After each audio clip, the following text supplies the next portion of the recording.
This painting reflects old tradition in Ukraine. It's only once a year. They have got 12th of July.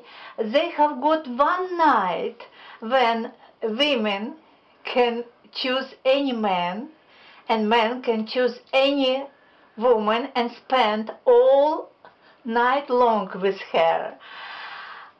They are allowed to do that only once a year, and it's big celebration where a lot of girls make spells about love, about happiness, about future dreams became reality, and they are allowed to do so because everybody is naked that night and everybody does whatever they want make them happy.